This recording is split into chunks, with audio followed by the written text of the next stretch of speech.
So there was one of my student और there is one of my student जिनका भी हाल ही में selection हुआ था सीडीएस का जो 2022 वाला एग्ज़ाम हुआ था उसमें इन्होंने एग्ज़ाम क्रैक किया था।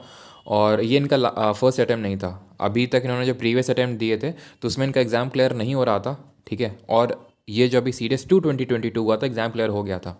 तो यहाँ पे स्क्रीनशॉट दिखाने वाला हूँ मेरे और जो निशी के बीच में जो चैट हुआ था टेलीग्राम पे, जो जहाँ पे इन्होंने कुछ इंपॉर्टेंट इंसाइट्स शेयर किए थे जो लोगों का एग्ज़ाम क्लियर नहीं हो रहा है या फिर जो भी फर्स्ट अटेम्प्टर्स रहने वाले हैं उनके लिए मस्ट वॉच है ये।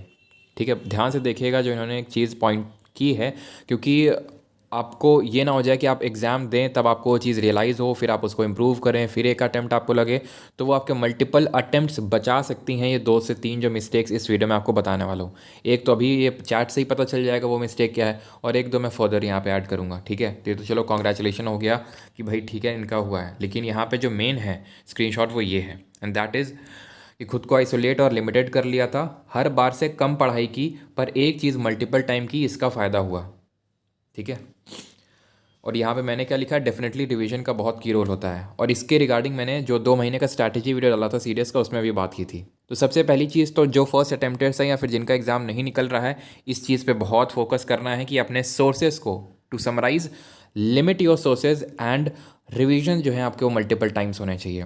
लिमिट होने चाहिए सोर्सेज और रिवीजन मल्टीपल टाइम्स होने चाहिए। और मैंने बताया था इन दोनों के बीच में इन्वर्सली प्रोपोर्शनल का रिलेशन है, जितना कम आपके पास होगा उतने ही ज़्यादा बार आप रिवीजन कर पाओगे, जितना ही आपके पास ज़्यादा सोर्सेज होंगे उतना ही आप कम रिवाइज कर पाओगे। तो लिमिट करो सोर्सेज को, और बार बार जो भी आपने सोर्सेज से जहाँ से भी पढ़ा है उसको बार बार रिवीजन पे फोकस करो। ठीक है, ये पहली चीज़ है जो बहुत इंपॉर्टेंट है। भले मैं कितना इस पे फोकस करूँ, जितना फोकस करूँ, जितना जोर डालूँ उतना कम है। ठीक है, मैंने तो बोल के अभी निकल जाऊँगा, लेकिन अगर आपने इस चीज़ को फॉलो नहीं किया तो आपको बाद में रियलाइज़ होगा ये चीज़, और आपको करना ही पड़ेगा। अगर आपको एग्ज़ाम क्लियर करना है तो ये करना ही पड़ेगा। तो इसीलिए जितने भी आप, जैसे कि काफ़ी सारे स्टूडेंट पूछते हैं, जैसे मैंने जो पेड बैच है उसमें कल लाइव लिया था, तो कि सर आगे हम कैसे चीज़ों को कवर अप करें, तो मेरा आंसर सिंपल यही था कि आप आगे चीज़ें कवर अप ना करें, पहले जो अभी तक आपने पढ़ा है उसको पहले रिवाइज कर लें, पहले उसको एकदम समेट लें ढंग से। ठीक है, जो इधर उधर फैला हुआ है उसके बाद ही आगे बढ़ें। ठीक है, ये तो होगी पहली चीज़। दूसरी चीज़ क्या, ध्यान से देखिएगा। दूसरी चीज़ है आपकी नॉट सॉल्विंग एमसीक्यूज़ और not solving enough MCQs, because ये बहुत इंपॉर्टेंट है। खासकर अगेन जो फर्स्ट अटेम्प्टर्स हैं या फिर जिनका भी नेक्स्ट अटेम्प्ट रहने वाला सीडीएस का, ये गलती मत करिएगा कि आप एमसीक्यू सॉल्व नहीं कर रहे हैं। इसके बहुत बेनिफिट्स हैं। क्या क्या मल्टीपल इसके बेनिफिट्स हैं? पहला, इफेक्टिव रिवीजन में हेल्प करता है। मैंने भी इसको यूज़ किया था, मैंने आपके साथ शेयर भी किया था और मुझे बहुत हेल्प किया था। एमसीक्यूज़ जितना आप सॉल्व करेंगे, एक तो रिवीजन होगा, दूसरा आपके खुद के लूप होल्स पता चलेंगे कि आपकी प्रिपरेशन में लूप होल्स कहाँ हैं, जो चीज़ आपने हो सकता है इफेक्टिव रिवीजन में छोड़ दी हो। तीसरा, आपको क्वेश्चन को कैसे सही करना है। पढ़ना एक चीज़ है, क्वेश्चन को सही करना एक अलग चीज़ है कि क्वेश्चन आप अटेम्प्ट कैसे कर रहे हो। कि भाई जैसे 4 स्टेटमेंट हैं, 1 only, 1 and 2 only, 2 and 3 only, इस टाइप के, तो भाई ये तो सही होगा ही होगा, ये तो सही गलत होगा ही होगा। फिर आपने ऑप्शन में गए, ऑप्शन एलिमिनेट किया। ये जो आप एक्टिविटी करोगे, ये चीज़ जो आप सीखोगे, ये क्वेश्चंस को सॉल्व करके ही आएगी। ये ऐसे ही नहीं आ जाएगी कि हाँ वहाँ पे मैं कर दूंगा, मैं पढ़ लूँगा तो फिर तो मैं कर ही दूंगा ना, चाहे कुछ भी आ जाए एक बार में, नहीं होगा ऐसे। ठीक है, एमसीक्यूज़, और ऐसा नहीं कि जब सिलेबस कंप्लीट हो जाएगा तब सॉल्व करेंगे एमसीक्यूज़, पैरेलली चलते रहने चाहिए एमसीक्यूज़। और इसी में मिनी मॉक मैंने कंडक्ट करवाया था, अभी फिर इंग्लिश का भी होगा, फिर जीके का भी होगा, और उसकी फ्रीक्वेंसी बढ़ती जाएगी, क्योंकि मैं चाहता हूँ कि आप जितने ज़्यादा एमसीक्यूज़ लगा के जाएँ, आपका कुछ टारगेट होने चाहिए कि भाई 500 एमसीक्यूज़ तो लगाने ही हैं इसके जीके के, या फिर जैसे कि पॉलिटी के मुझे 200 एमसीक्यूज़ तो लगाने हैं, ज्योग्राफी के 200 लगाने हैं, और करंट अफेयर्स के इतने एमसीक्यूज़ लगाने हैं। फिर कुछ भी आपके टारगेट होने चाहिए कि साइंस के लगाने हैं।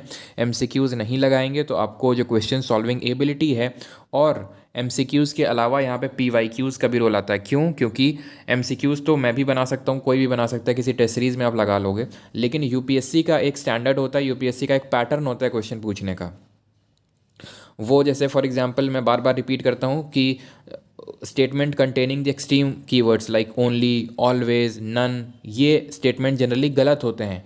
स्टेटमेंट जहाँ पे जनरलिस्टिक कीवर्ड्स दिए हुए हैं, मे बी, ठीक है, समटाइम्स, ये जनरली सही होते हैं। ये कब पता चलेगा आपको? ये तब पता चलेगा जब आप उसके एमसीक्यूज सॉल्व करेंगे।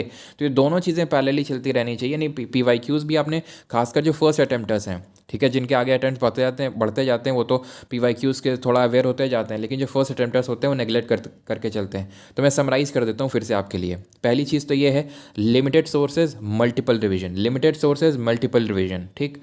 दूसरी चीज़ सॉल्विंग इनफ MCQs। कहाँ से MCQs सॉल्व कर सकते हैं, अगर इस पर आपको वीडियो चाहिए तो मैं अलग से बता दूंगा आपको, कमेंट सेक्शन में आप बता दीजिएगा मुझे कि इस पर वीडियो चाहिए तो मैं अलग से बता दूंगा, यही आप फॉलो कर सकते हैं। बाकी MCQs जहाँ भी मिले, जैसे फॉर एग्जांपल अगर मैं पॉलिटी का एग्जांपल दूँ, लक्ष्मीकांत के पीछे बुक में काफ़ी सारे MCQs दिए, उनको सॉल्व करिए। और सबसे बेस्ट है PYQs पे जाइए, जो भी आपने चैप्टर पढ़ा PYQs उसके अटेम्प्ट करिए, करिए करिए करिए, बिल्कुल करिए।